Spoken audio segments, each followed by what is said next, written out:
evening. Going to do something a little bit different tonight. I know you're used to me and Laura doing this together.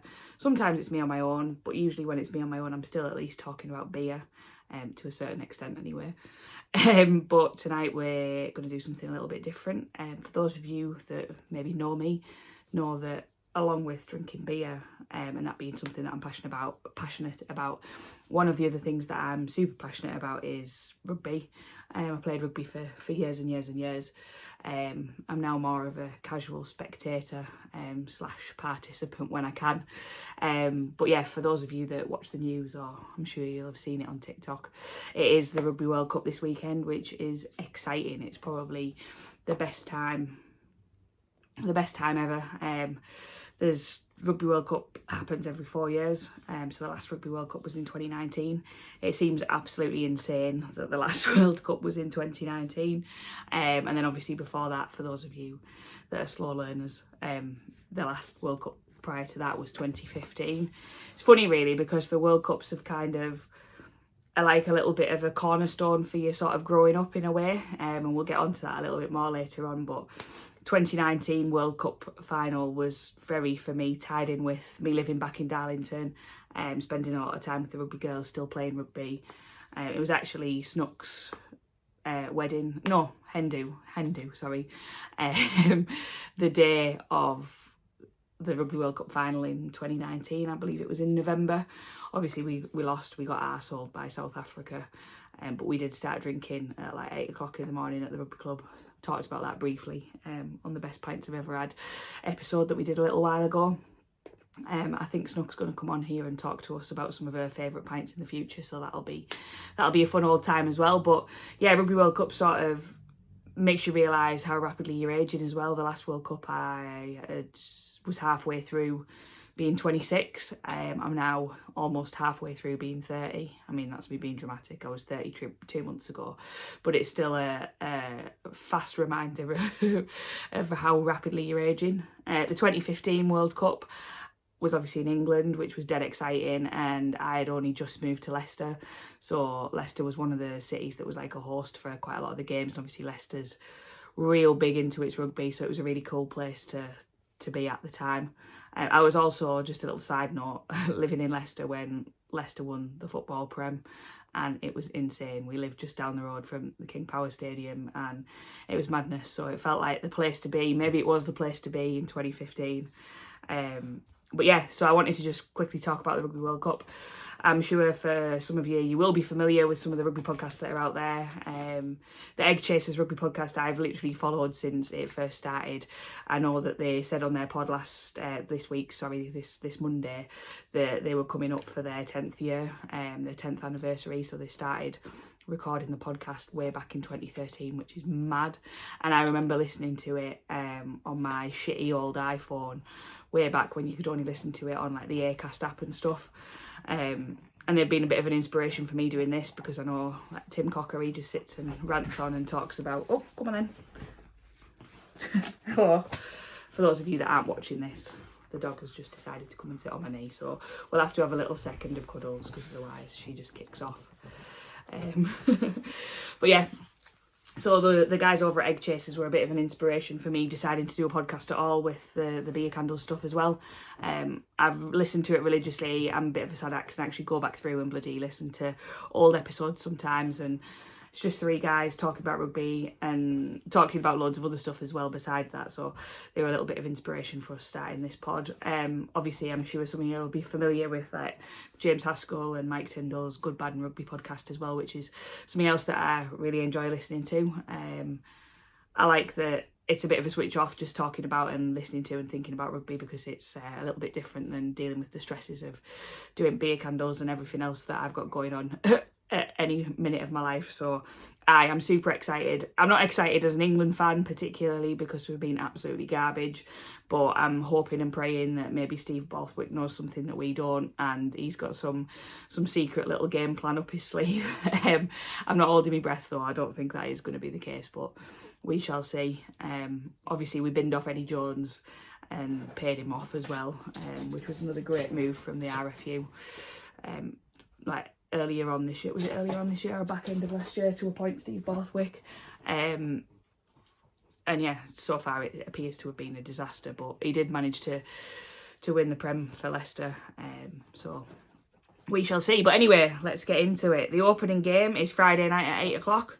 And that's France against the All Blacks. So France are hosting the World Cup this year. It is over in France. As the hosts, I only found this out the other day, listening to some guys talking about it on some other podcasts. It might have been the Egg Chasers guys. Found out that if you're the host nation, you actually get to pick who your opening game is.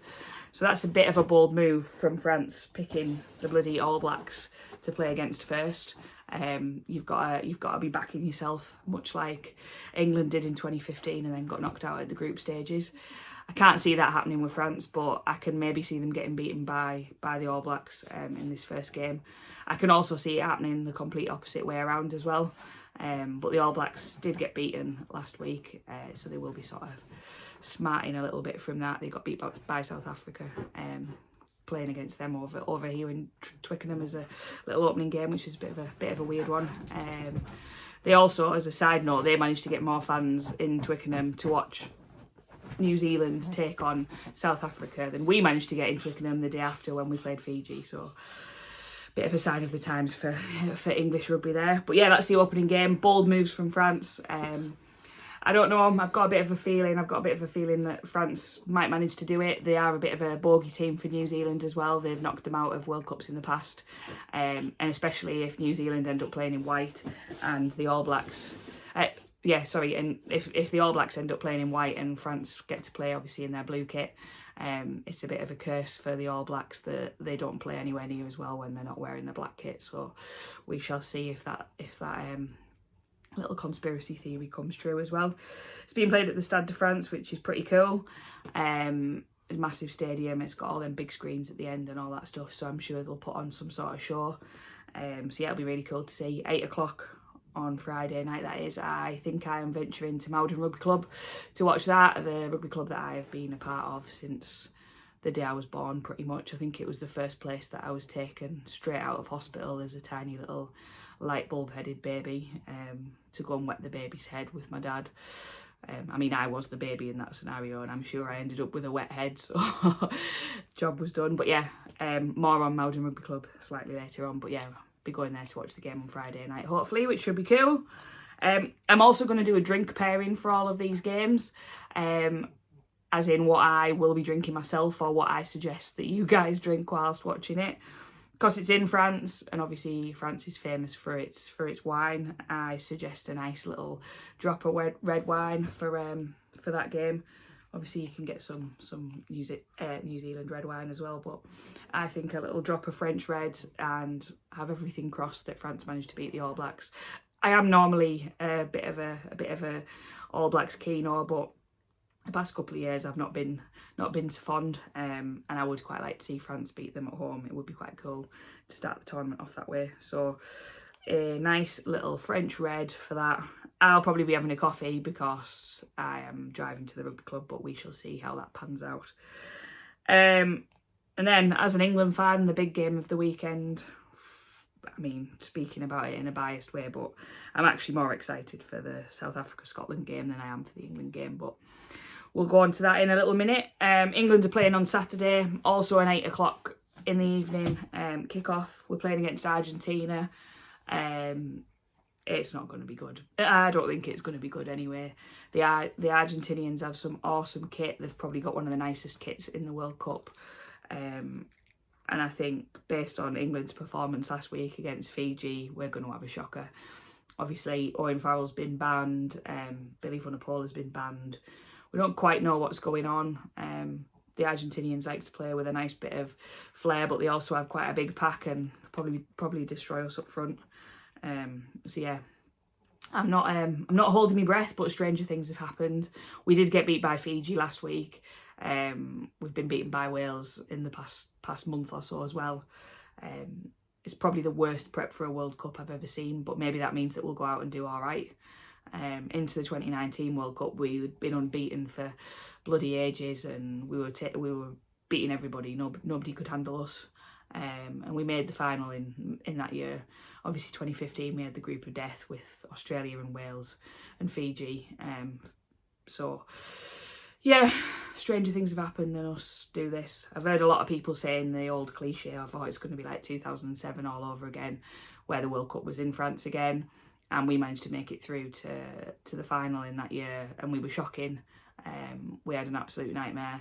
We got beaten by South Africa in the group stages and then got beaten again by South Africa in the final with that infamous Mark Cueto try where his foot was in touch, but if you're English, his foot was definitely not in touch. So yeah, we shall see. Even if, the good news as an English fan, even if we manage to get beaten by the Argentinians on Saturday night, we're still going to get through our group because we've got the easiest group. We're on the easiest side of the draw as well. So we could end up being embarrassingly shocking and still make it through to the semis, which would be a classic English thing to do, wouldn't it?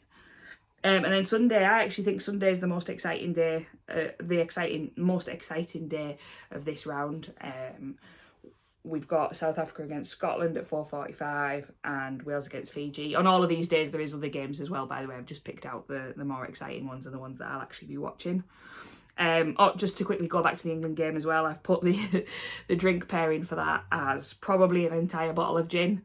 I feel there's going to be quite a lot of drowning our sorrows going on. It's sort of a bit of a lose-lose situation as an England fan, because if we manage to scrape a win, then we're supposed to be happy. If we manage to actually get a decent win, then we have to just forget all of these last couple of weeks. Looking at it with a positive mindset, if we win, I'll be buzzing, won't be needing a bottle of gin.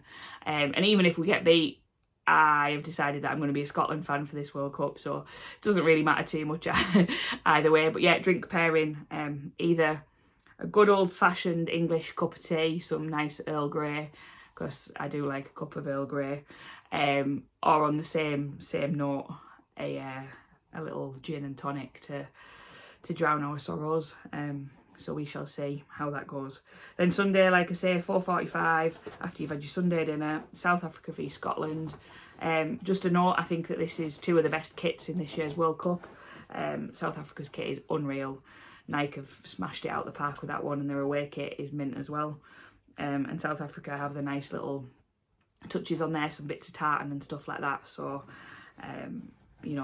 with the other half of beer candles, our Laura being a Scot, I'm always a Scotland fan at everything. Once England are knocked out, or sometimes I have been known to put a bet on Scotland to beat England in rugby matches and quite often win a nice chunk of money out of it. So I'm a bit of a plastic England fan when it comes to it, but Scotland are always a good team to bet on.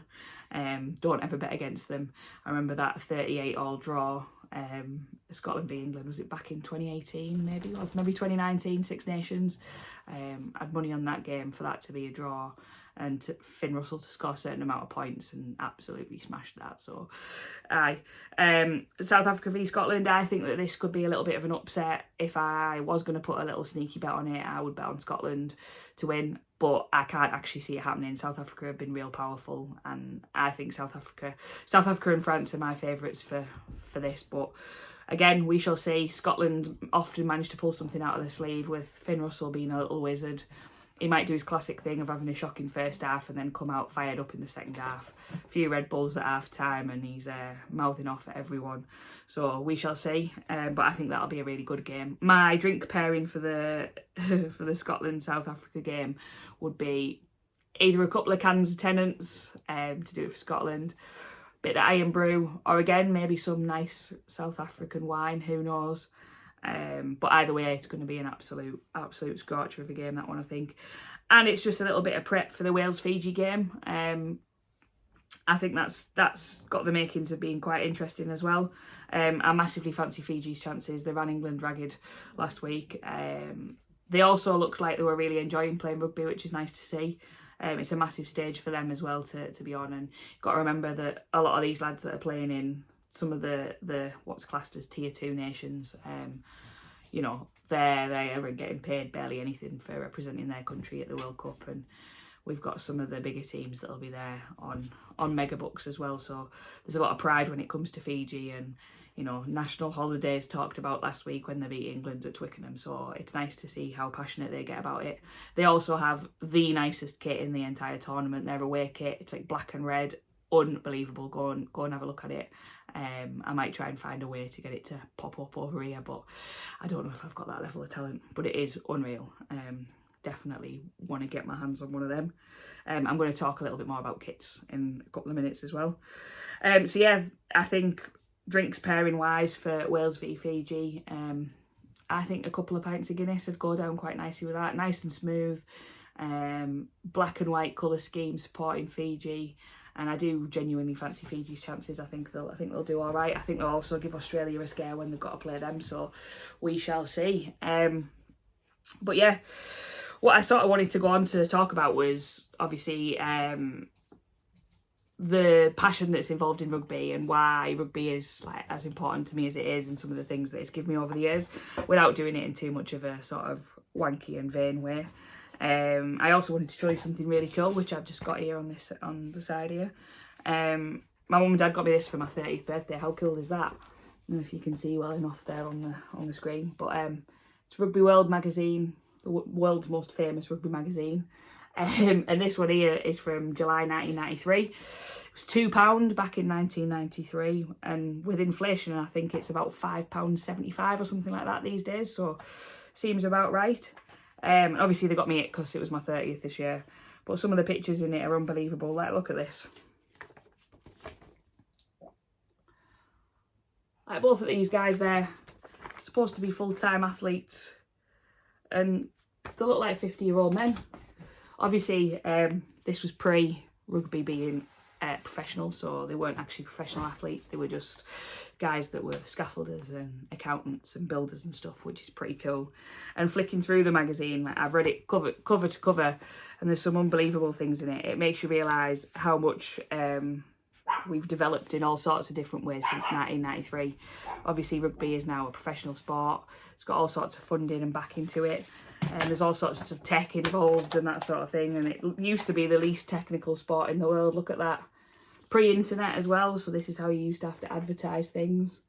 Sort of makes you feel old, but it's also funny because it's like you can remember magazines looking like this when you were a kid. Martin Johnson there, look at him. Most promising player. We were definitely right about that, eh? But yeah, I just thought it was cool to show you. That's the back cover. Gilbert match balls. But yeah, unreal.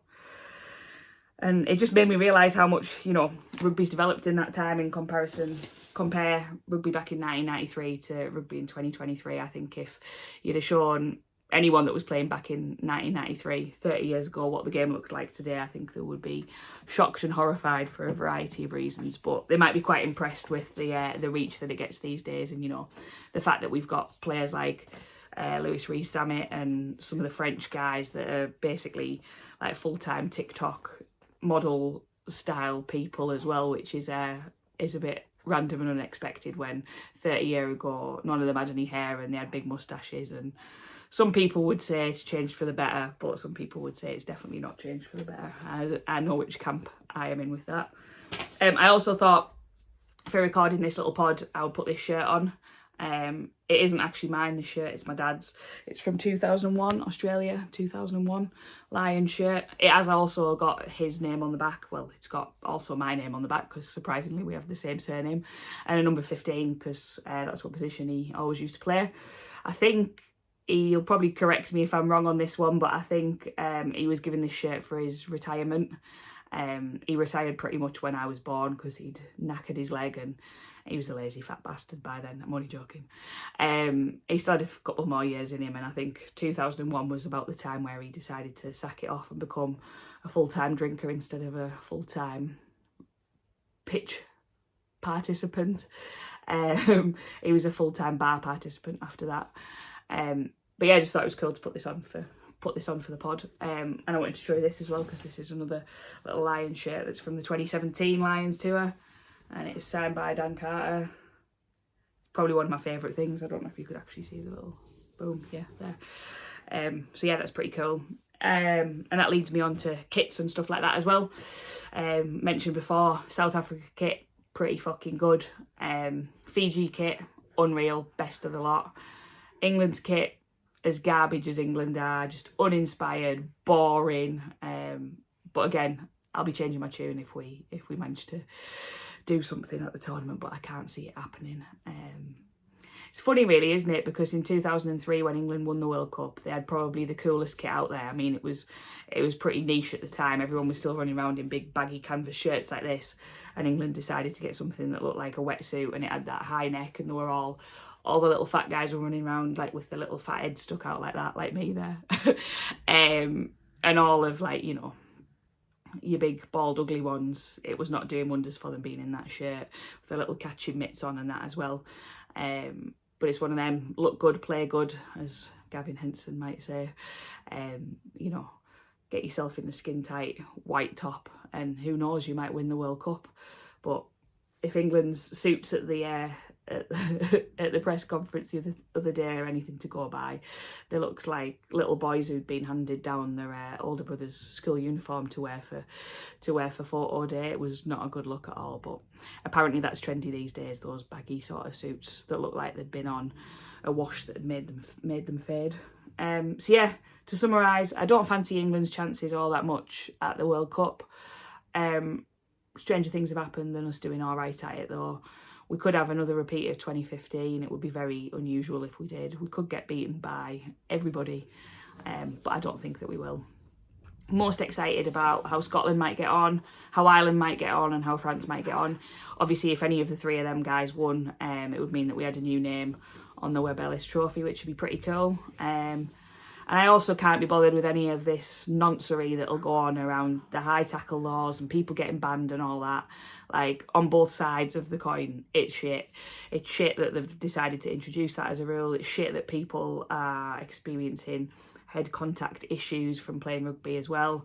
But it's shit that it's turning our game into something that it wasn't even 5 years ago, let alone bloody 30 years ago. So hopefully that doesn't overshadow the tournament too much.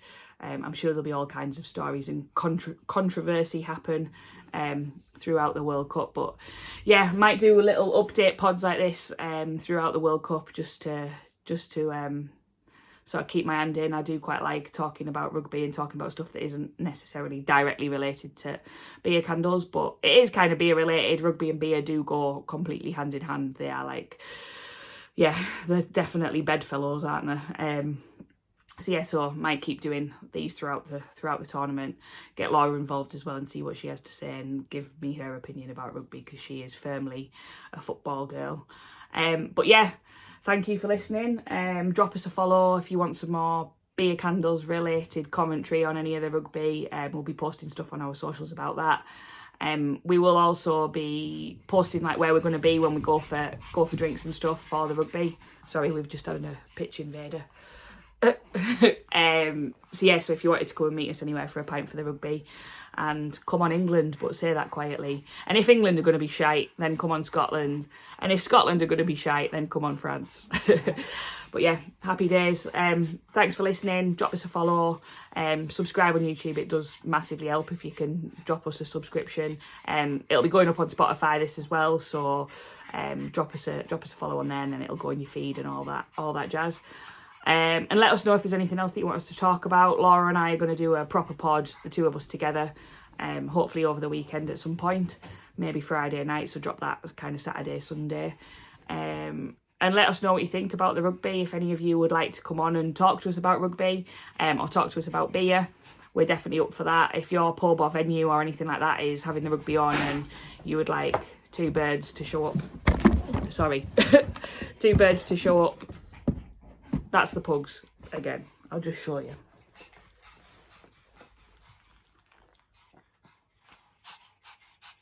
They've both been chasing each other around the garden, the little pricks. They're a lot, I tell you. Yeah, if you wanted us to turn up and, I don't know, watch the rugby in your venue, or you do anything cool for it, then let us know. We would certainly be up for that. And keep your eyes peeled on the socials, because I'm going to do some little competitions and giveaways and stuff. If I'm feeling nice, because I think, you know, we need to spread the word about beer candles, but we also need to spread the word about the sport that we love, and hopefully we can manage to make this Rugby World Cup 2023 one to remember, because the last two certainly have been. Thanks for listening. Drop us a follow, like, subscribe, share, all that nonsense. Many thanks. Bye.